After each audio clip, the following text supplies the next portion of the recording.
Hello, thank you for taking the time to watch this webinar on Work Placement Capacity and Delivery Fund, or CDF for short. My name is Kevin Street, and together with my colleagues Daniel Bridger, Elizabeth Baines and Saab Deshi, I will be presenting this webinar. In it, we aim to clarify the principles by which you will need to deliver work placements and to answer any queries you may have relating to eligibility, funding, implementation plans and the timetable. Throughout the webinar, we welcome the questions you have for us.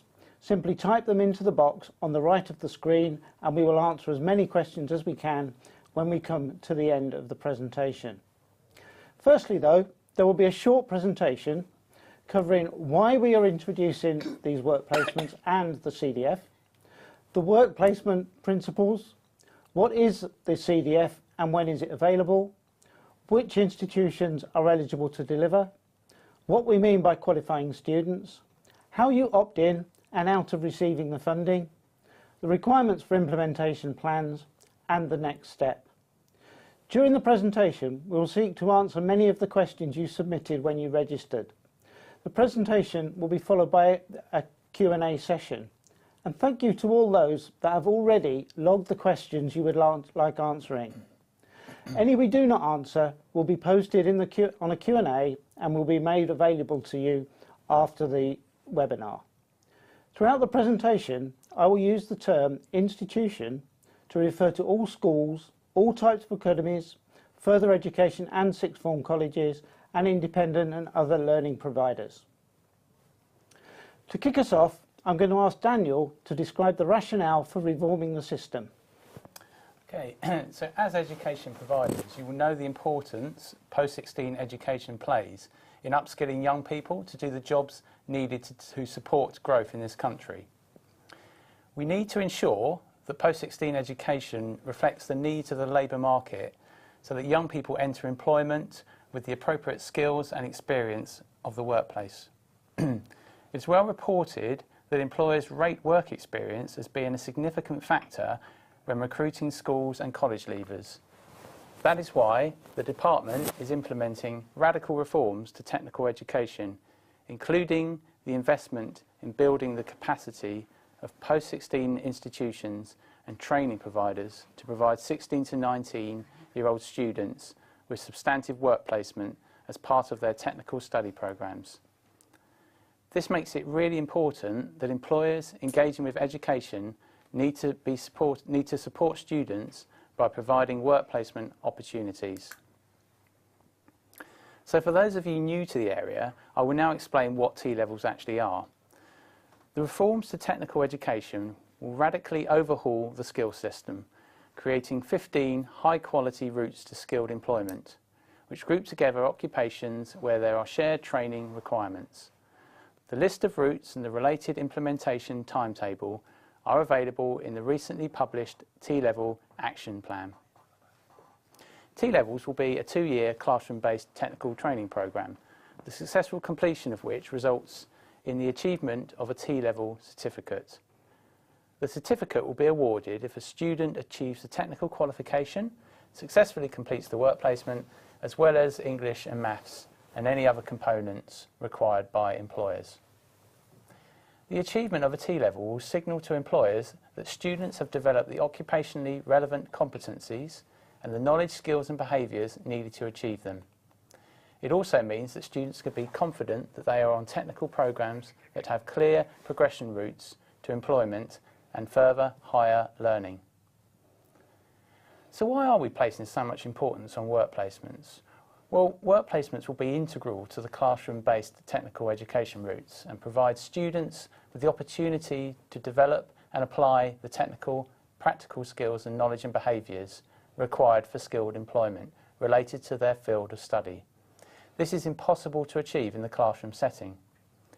So it's vital that students spend a significant proportion of their time on their technical programme in the workplace to allow development of these skills, gain the benefits of fulfilling a real-life job role and experience the pressures and demands of that role. I do want to reiterate an important point here. The completion of a work placement will be a requirement for full certification of the T-levels. Without this, students simply won't get their full T-level certificate.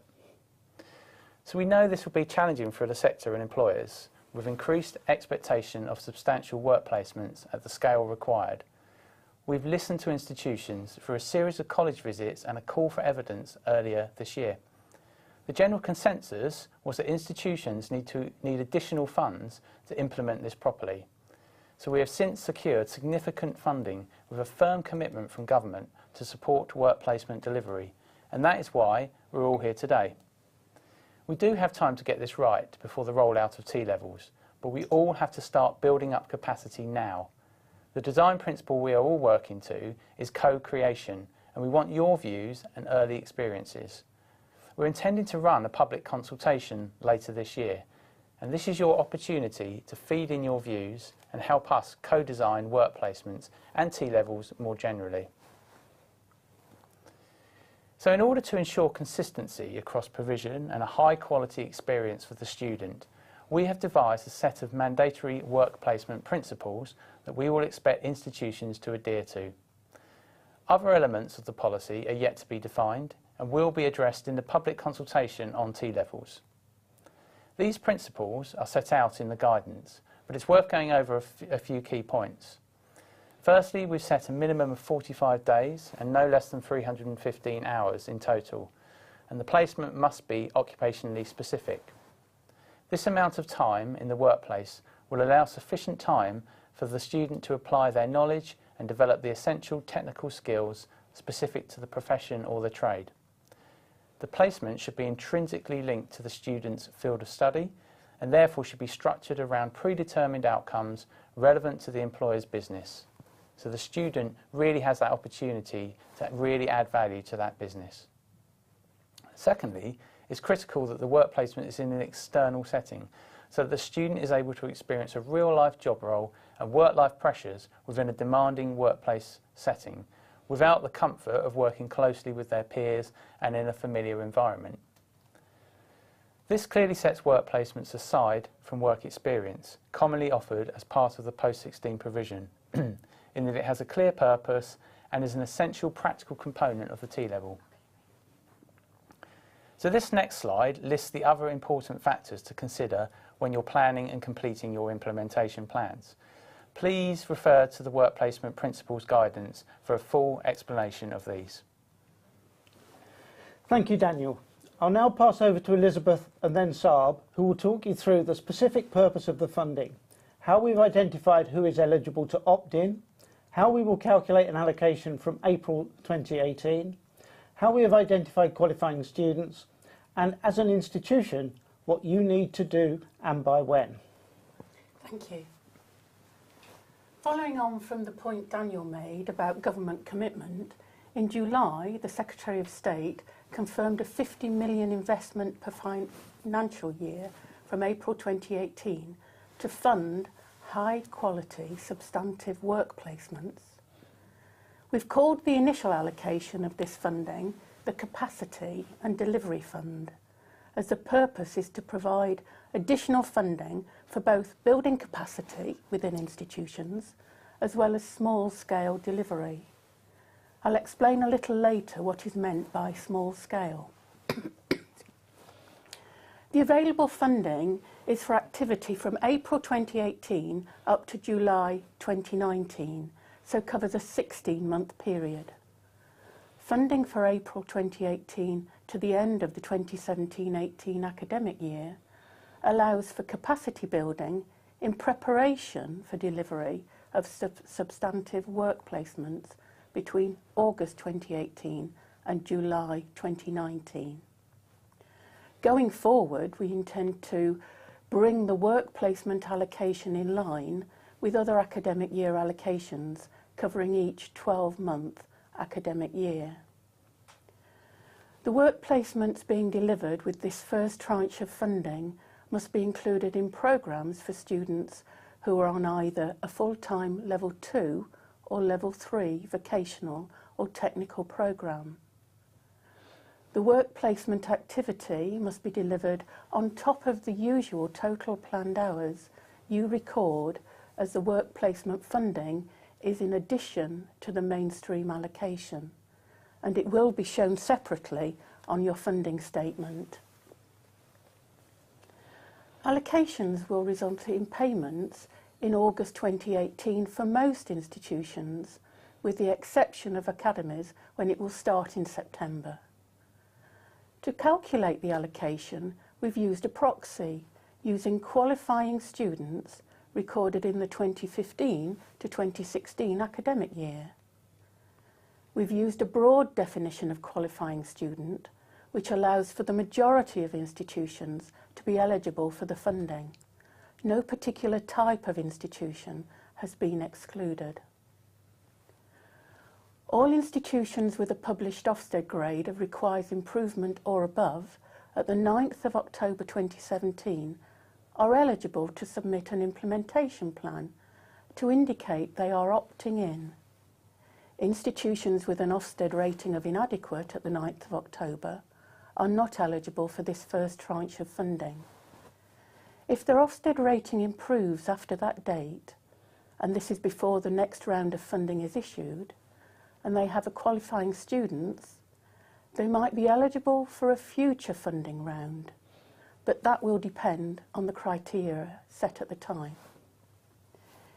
In addition, where the above criteria of qualifying students and Ofsted rating of required improvement or above are met, but where there are other known issues, including a notice to improve, it could result in the ESFA not making an allocation. Having stated that to be an eligible institution, there had to be qualifying students enrolled in the 2015 to 2016 academic year, I'll explain the definition of qualifying. Students must have met the following criteria to be treated as qualifying students. Students must be aged 16, 17 or 18 and must be on a full-time programme. We've used the same definition we use for allocations to determine full-time, which is those on programmes of 540 hours or more if aged 16 or 17, and 450 hours or more if aged 18. Students aged 19 at the beginning of their programme were not included. The full-time programme must be level 2 or level 3, with a vocational core aim, and of a type which might be included in the technical education routes planned for introduction from the 2020 to 2021 academic year. We included in the letter we sent to you, notifying you that you are eligible to submit an implementation plan for the funding, details of the proposed routes and the sector subject areas that they mapped across to. We haven't included that information in this presentation. If you require further information for this, please complete the ESFA online inquiry form. We've included the link to that and links to other documents you will find useful at the end of these slides. This slide includes examples of the general vocational qualifications at Level 2 and Level 3 we use to identify qualifying students for your reference. I've previously mentioned that all eligible institutions must complete an implementation plan to receive an allocation. Which implementation plan should be completed is determined by two factors. Firstly, the number of students identified as qualifying. There is a lighter touch plan for institutions with fewer than 100 students, and the full plan for institutions with 100 or more qualifying students. Secondly, Ofsted grade. Institutions with an Ofsted grade of requires improvement will be required to complete the full plan irrespective of the number of qualifying students they are funded for. This is so we can be assured that quality improvement activity that might affect the quality of delivery is being addressed. By completing the plan, you will be agreeing to how the funding is to be used. You should use the fund to build your own capacity to deliver substantive work placements, which will be very different from how the majority of work experience is currently delivered. One example might be the recruitment of work placement coordinators, or training for employers to support them to offer the quality of work placements required. We also expect that during the 2018-19 academic year there is small-scale delivery. By this, we mean a minimum of 10% of the number of qualifying students we notified you of, being the number of placements you need to deliver in 2018-19. For example, where there are 100 qualifying students, we expect delivery of at least 10 placements in the year. As I mentioned, we've made the criteria for eligible institutions as wide as possible and have not set a threshold for the number of qualifying students before an allocation could be made. As a result, there are some institutions with a single qualifying student.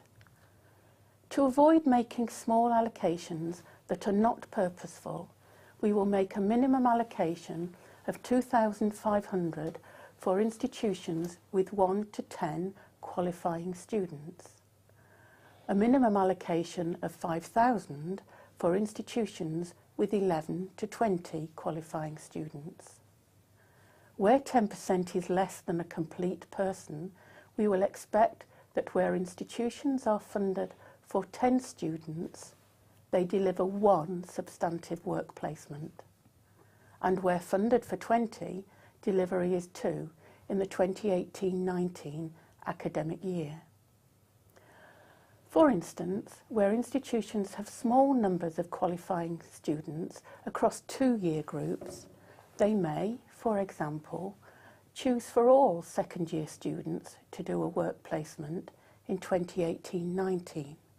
Alternatively, they might choose to opt out until the next round. We strongly advise institutions with fewer than 100 students to enter into collaborative agreements to achieve economies of scale, and we ask for an outline of any arrangements in the implementation plan.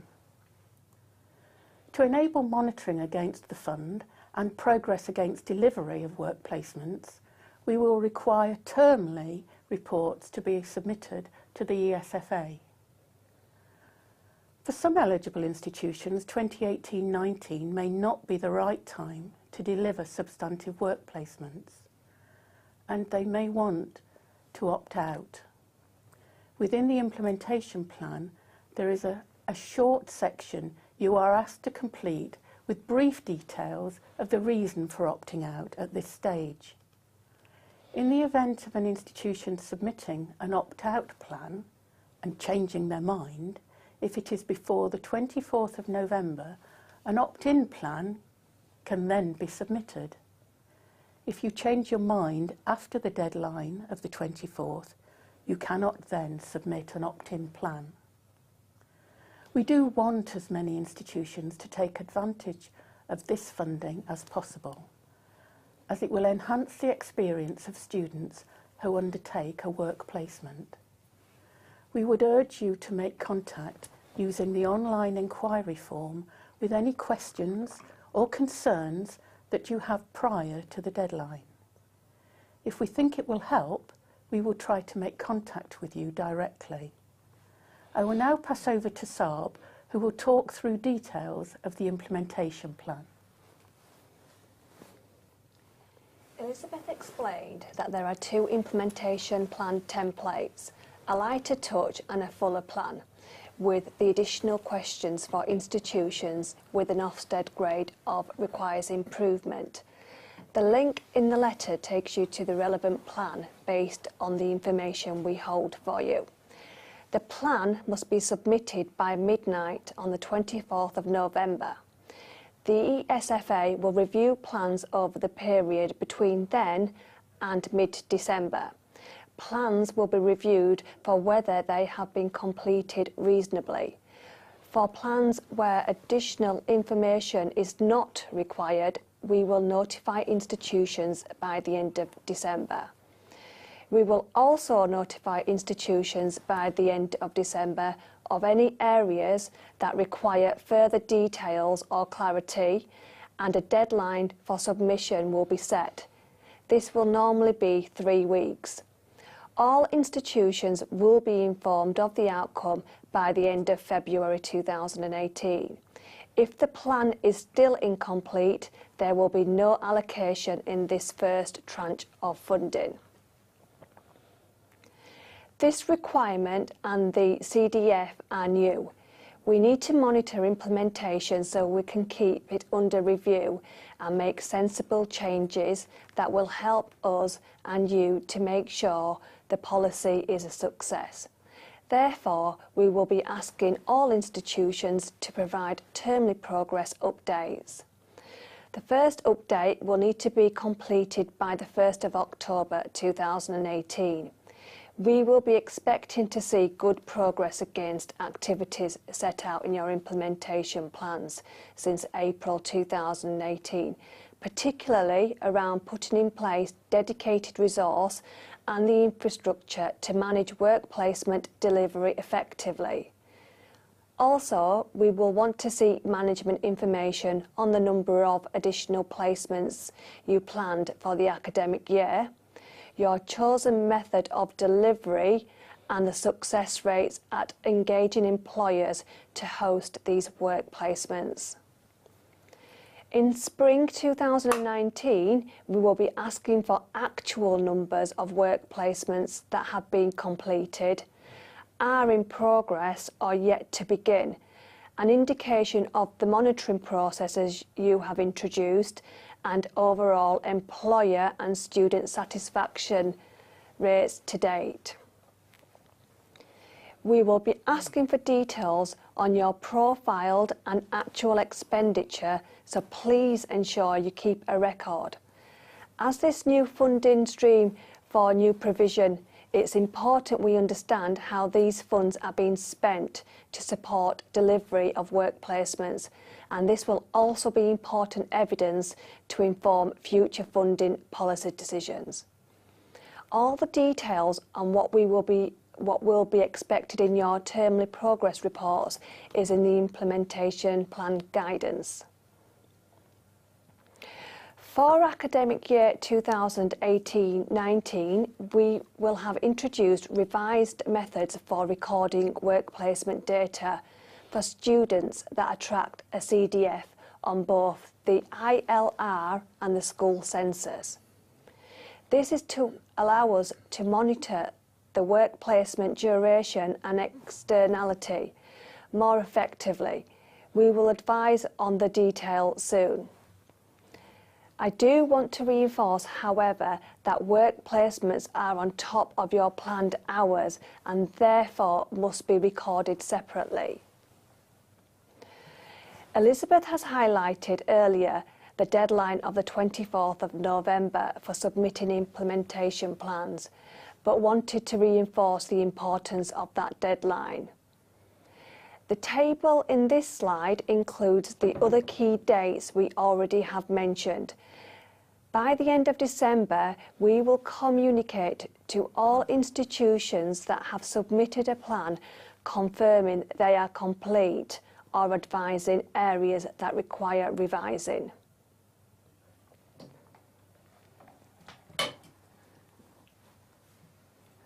We've included links to the documents we think you will find most useful to support the completion of the implementation plan, as well as the link to the ESFA online inquiry form. Before we end for questions, it's worth noting that the Challenge Network are currently running a small-scale work placement pilot with 21 institutions this academic year. This scheme will help us identify what good placements should look like, as well as identifying specific challenges and ways of overcoming them before the implementation of these routes. We intend to record key lessons and issues as we go along, and we'll feed these in through the ESFA territorial teams who will brief institutions accordingly. If there's an important learning point or issue you need to know for particular institutions, we will ensure that you're made aware of it. We will also be running a series of talking presentations to keep you up to date. So we're now moving on to the question sessions, and thank you for all the interesting questions coming in. We'll now go on to answer as many as we can get through in the time, and as we said, if there are any left outstanding, we will publish those and make them available to you. So we're going to move on to some of the questions now. We're going to start with Daniel. A question from a university technical college. A 3-month work placement is impossible, surely. Right, so we recognise this is going to be a massive step change for the sector, both providers and employers. So that's why we're making this significant funding available now, so that providers can actually start building their internal capacity to actually start delivering these work placements, so that by the time we get to T-levels, this will be kind of, all the resources will be in place and it'll be kind of second nature. It's worth pointing out that for this first tranche of funding, this is mainly capacity building. We're only asking providers to deliver a very small amount of work placements, only 10% of their vocational cohort, which actually in reality is quite a small number. So it gives providers the opportunity and space to build that capacity and to start trialling these kind of new work placements and make it work for them. Okay, thank you. So this is the start of a long-term development. It's fairly small scale the first year. We are putting the money in to help you to develop the capacity in that first year, and expect then that to ramp up in future years as we get more and more young people demanding the placements. Is that right? Absolutely, yeah, absolutely. Okay, thank you. Another one for you. Do students need to be paid for their work placements? Right, so employers don't have to pay students on a work placement because this isn't an actual stint of employment. It's not a contract.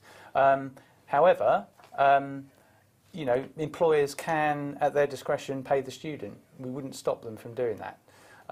This is an issue that we are consulting on through the T-level consultation, which we've said is going to be coming out later this year.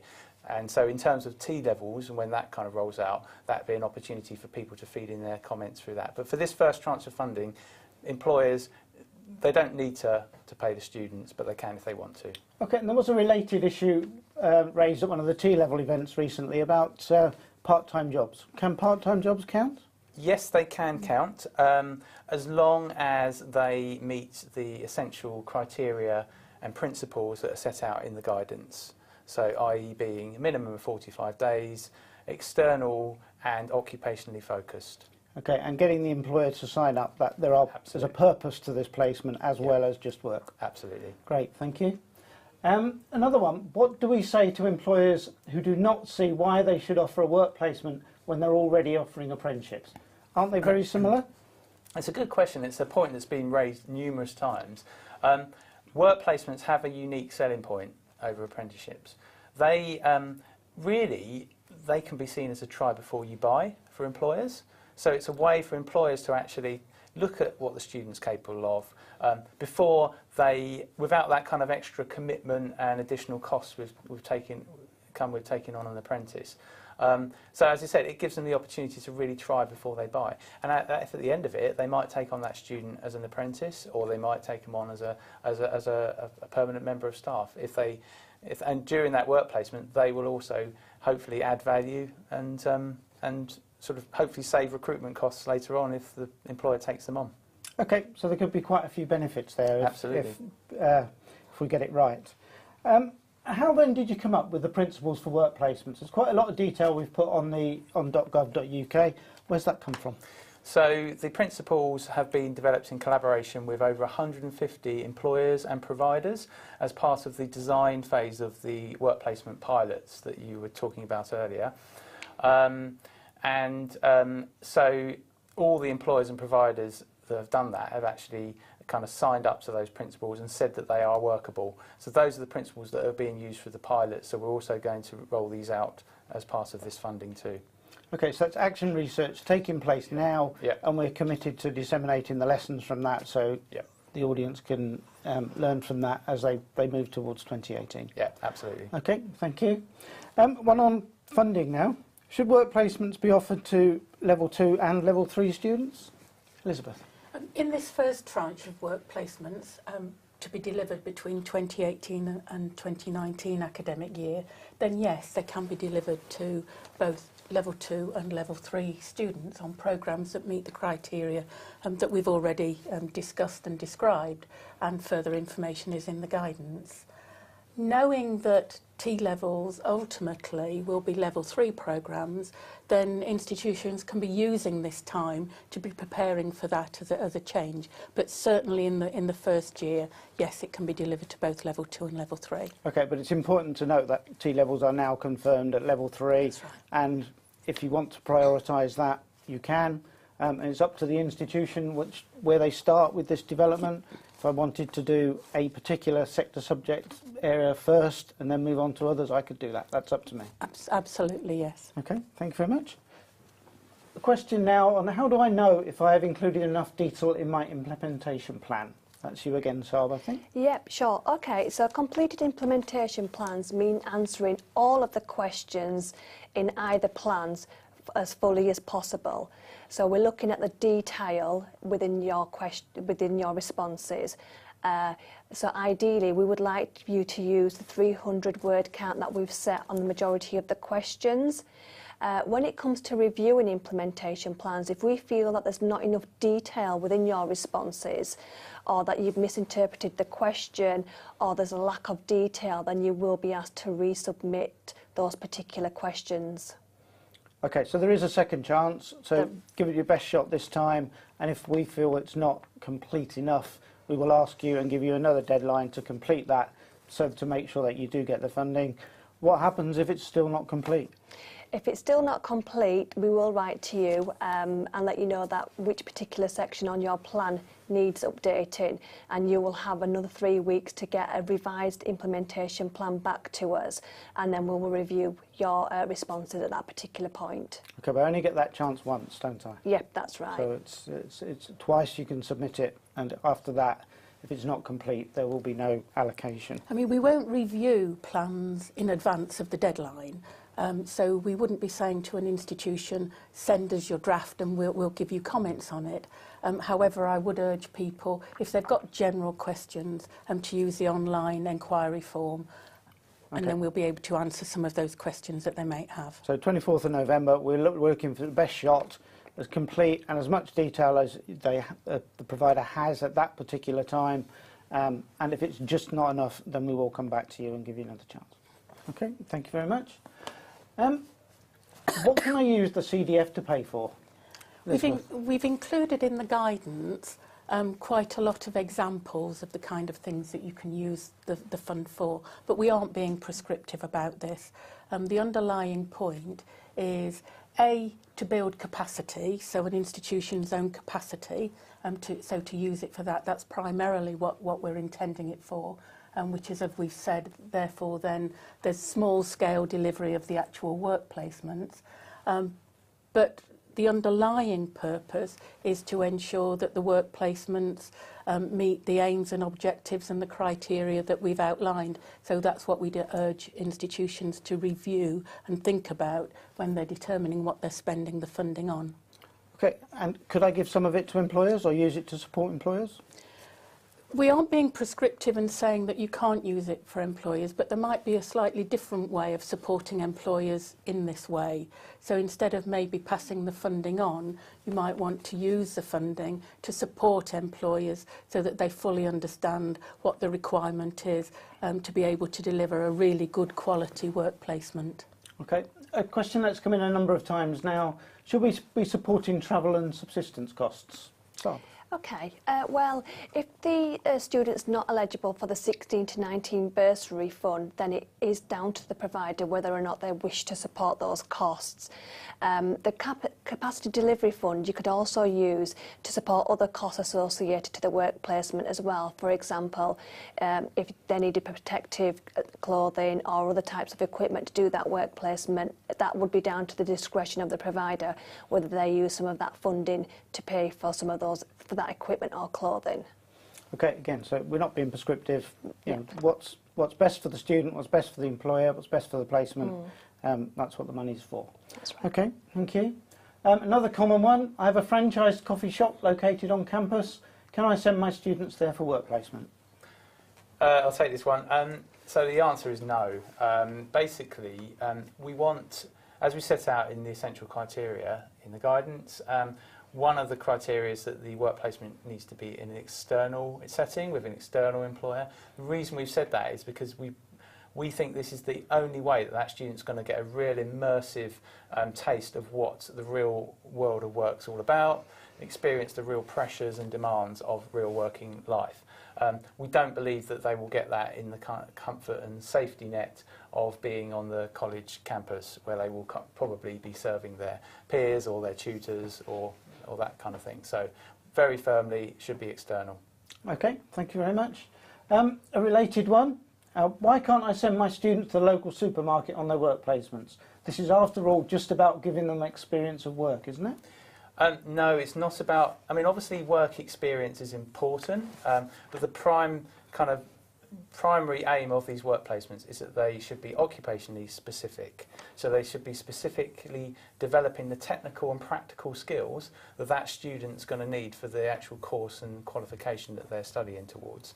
So sending them on a work placement that has no relevance to what they're doing on their course is not going to be, is out of scope and is not helpful at all for the student. So, so it has to be occupationally specific and relevant.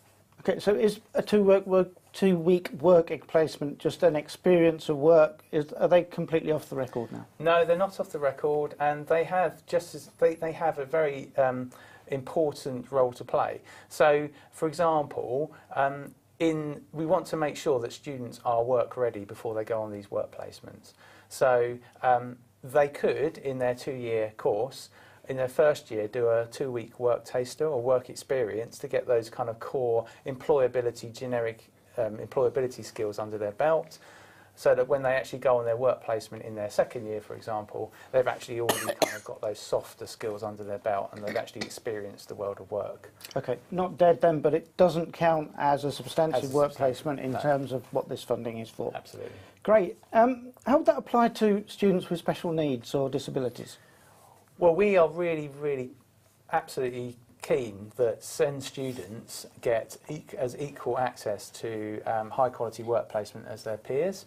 You know, we recognise that SEND students may need additional support whilst going on the work placement, both before and during the work placement.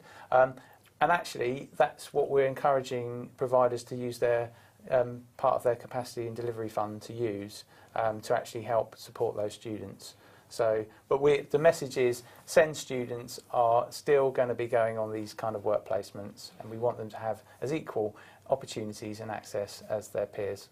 Okay, so there's already a lot of money out there to support those with learning difficulties or disabilities. We can use that, we can use the bursary fund for transport, etc., and we can use the CDF to support any other needs that they've got. Yeah.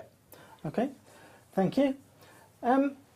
How will we know if a placement is successfully completed? What sort of criteria are we going to use? So at the start of the work placement, employers, providers and the student would sit down and agree pre-agreed learning aims of that work placement. Those learning aims will be intrinsically linked to the qualification that they're studying towards, so that the work placement they're going on is relevant and is actually, you know, they're doing stuff that actually links to what they're actually studying.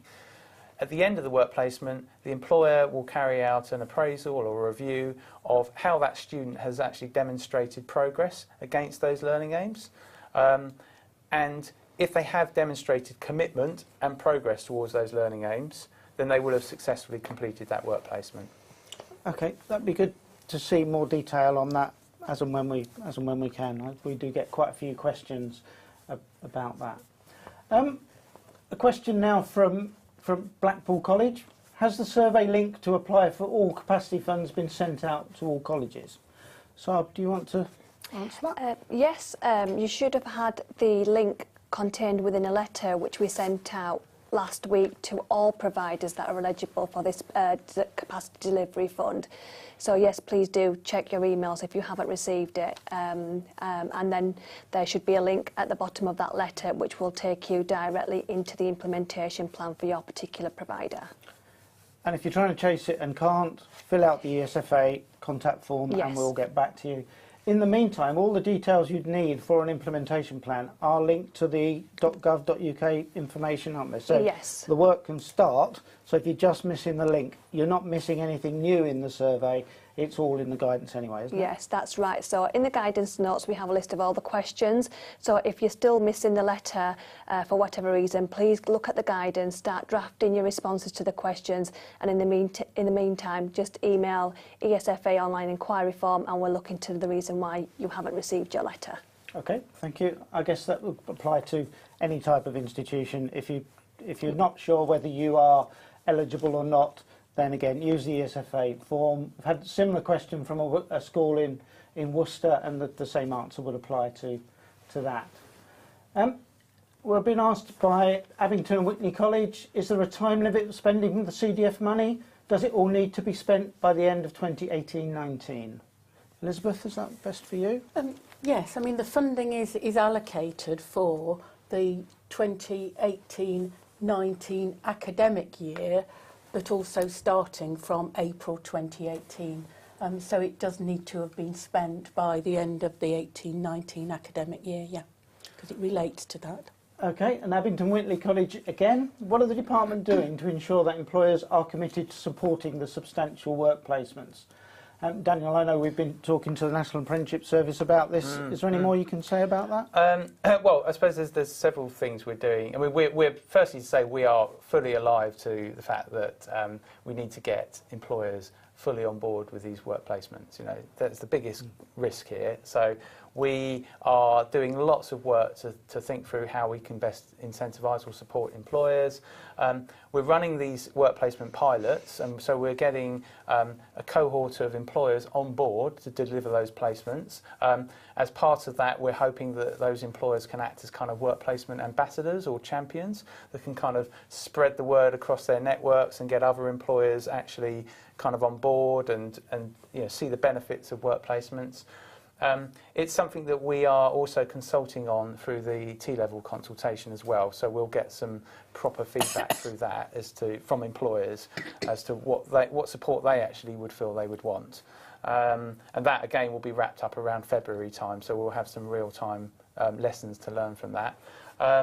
So yeah, so we're very much kind of alive to it, and we want to hear from as many people as possible. We're going to be doing awareness raising events over the next few weeks, consultation events with employers, and we're going to be talking directly to employers to actually find out what is it that would actually make you want to offer these work placements. So we're going to be, it's a part of the next few weeks actually getting those lessons from employers. And okay, and the challenge of already talked to a serious number of employers. They have, Do you know the number off the top of your head? It's definitely over 100 employers. So yeah, they consulted so far, and much more. And much more, yeah. And we've gone out and actually talked recently to employers. We ran a couple of workshops last week, and as I said, we've got lots of events planned with employers coming forward. They have lots of ideas and really constructive views on what we as government could do, and we actually want to. We're not the experts. We want to hear from them what would support them.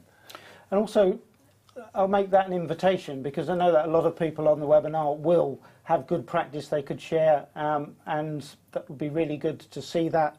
We know there are substantive work placements going on in some occupational areas already, and we'd be really pleased to receive any case studies on that we can feed in.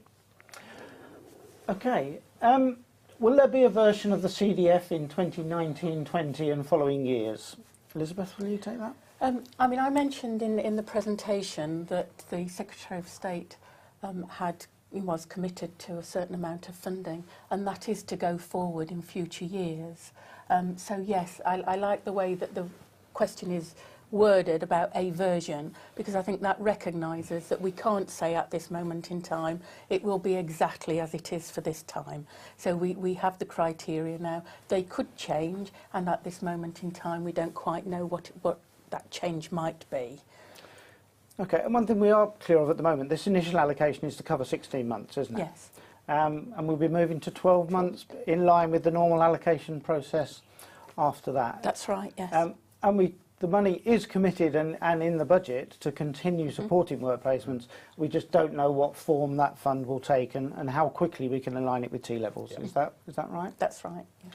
Okay, thank you.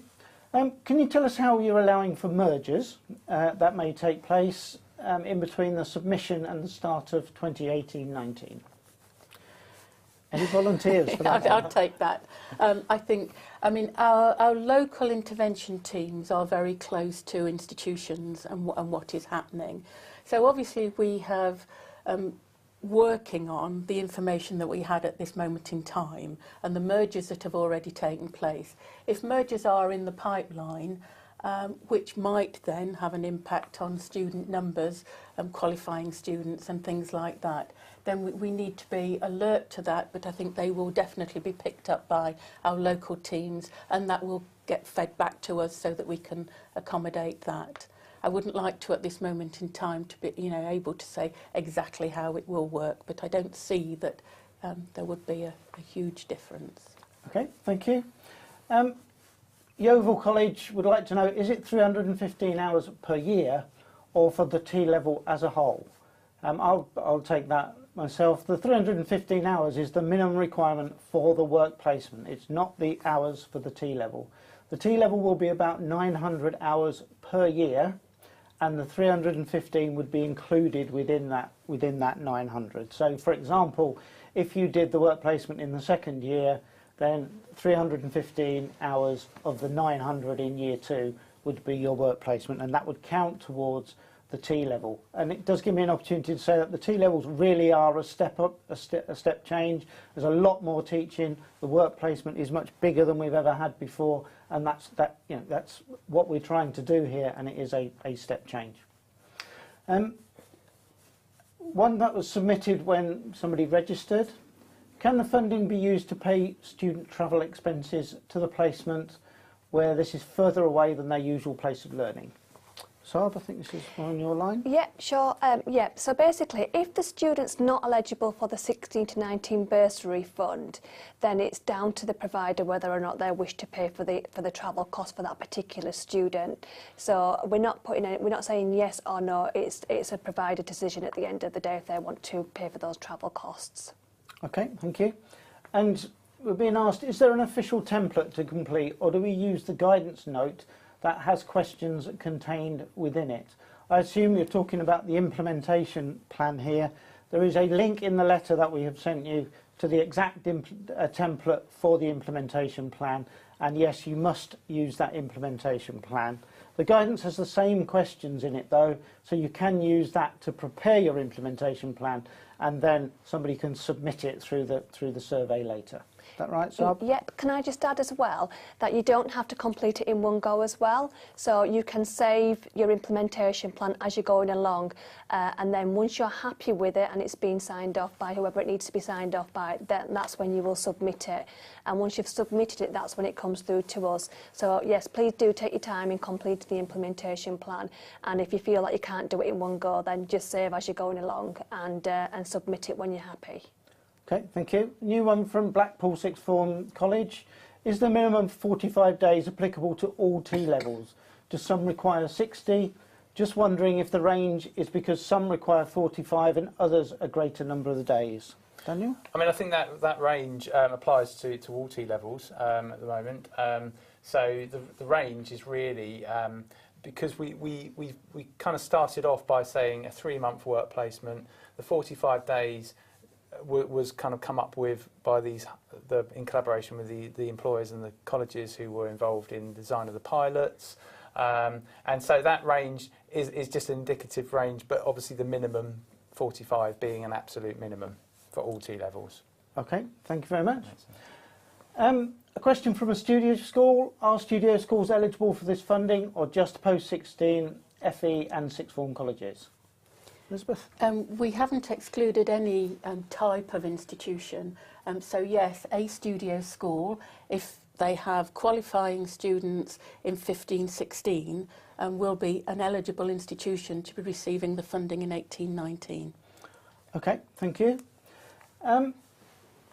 Another college, are you suggesting that work placement hours will be above the 540 hours currently currently assigned for study programmes? I mean, the short answer to that is yes, and Daniel can carry on from there. Well, yeah, I mean, you're right, actually. I mean, there isn't that much more to say on that other than, yes, they will be above the 550. It's extra money, yeah, it's extra money, hours, yeah, it's extra learning, it's Yeah. something the student hasn't been required to do before. Yes, it is extra. Absolutely. And we did mention earlier that in the ILR and census it must be recorded as such. Yeah. It's not part of your 540 planned hours. Yeah. So thanks for giving us the opportunity to clarify that. What happens if we're unable to place 10% of students in 2018-19? Elizabeth? We will measure against what has actually been delivered in the 18-19 academic year. And those institutions that don't deliver the number of students, or the number of placements for students that we have put in the notification note, the allocation in future years will be impacted. We don't know exactly what we will do with that, but we just need to be alert, or alert institutions to the fact that if delivery is under the number that we've notified, and then that will impact on future allocations. Thank you. I think that's important, because this is a national trajectory and we want everybody to build up to this, and therefore 10% is important in the first year so that everybody gives it a go. And it's only by doing that we'll learn the lessons and we'll actually crack this big challenge. And it's a useful point, I think, to say that that's the level that we've set for 18-19. We have said previously we don't know exactly what future CDF will look like, but I think we need to acknowledge now that we would be expecting an increase in delivery in future years. Okay, so if I'm looking at how I'm going to spend my money, I might put some money into doing one occupational area. I might do health, for example, but I would need to put a lot of money now into my other occupational areas to make sure I'm ready for 19-20. Yeah. That's why we've calculated it based on qualifying students, Yeah. and there's only 10% requirement in first year. That's right, yes. Okay. Kingsbury High School, could the money be used to pay an external provider to organise the placement? Saab, would you like to answer that? Yes, I believe so. As long as the external provider is adhering to the principles we've set for work placement funding, it's external to any current job they may have in terms of being in the provider, and it's where the student wants to pursue a career in. I can't see why not. Okay, so common with any other subcontracting, the provider who we give the money, the school, the college, whoever it is responsible for the delivery. Yeah. If you choose to subcontract that, as long as you control it, that's entirely your choice. There may be local employers that are particular, like small SMEs that you may think or may come to you and say, well, a bit of help might be appreciated. So, so yeah, by all means. I mean, it's an alternative, isn't it, to using somebody internally and recruiting somebody in your own institution. Yep. Yeah. Yep. If you want to outsource any service, you're able to do that. So with regard to the commitment of 10% students completing 18-19, what is the commitment beyond 18-19? I think we've already explained that, we're not clear on that, but we should expect it to ramp up quite quickly so that we're ready for T-levels in 2020. Plan on that basis, really. Hayward Academy says, does this only apply to 2-year courses? Okay. Well, yes. I mean, it does. I mean, correct me if I'm wrong, but it does. What we are keen is that actually the students going on the work placements from next September onwards are actually work ready, as we've said before. So they will already have had a year's worth of kind of classroom training and potentially even have gone on a work experience in that first year. So the ones that will be going on the work placements in that from September onwards, we would expect to be in the second year. of their course. Okay, thank you. Getting down to some detail now. So if we have 233 qualifying students, we would receive 233 times £250? Question mark. Yes. That's the way it works. And for that, you would have to deliver 24 work placements in 2018-19. That's the whole principle by which we're doing our allocations. Yeah. Kingsbury High. Is the priority group those studying BTEC National Extended Diplomas? Daniel? We wouldn't say it was a priority group. Certainly applied general qualifications like the BTEC National Extended Diplomas have not been included in the allocation, and therefore we certainly wouldn't say they were a priority group. I mean, we've outlined, haven't we, in terms of that what the criteria has been to use as a proxy in terms of which students then become qualifying students and the type of qualifications that we have used within that proxy, and therefore I would certainly urge the institution to look at that information that we've already published.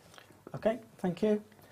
As the T-level is over 2 years, does this mean that the student has to do 350 hours work placement per year, or is it over the 2 years? Well, it's for the actual work placement, so it's over the 2 years. Over 2. It's not 350 hours per year. No. Okay, good. I hope that's a bit of comfort. Grimsby College says, will opting in at this point guarantee future funding for academic years? If so, then how will this be calculated, please? I think we've covered that in that, we can only give a commitment to the funding be there at this particular moment, and the intention is that it ramps up over time. We would expect it to be, but as the criteria get refined, that will be a year-on-year decision. But I'd also like to say that if opting out in this first year doesn't mean that you've out for the rest of the time either. No, so you could come in next year if you don't come in this time. Okay, a sort of wrap-up question here for Saab. How is it we can keep up to date?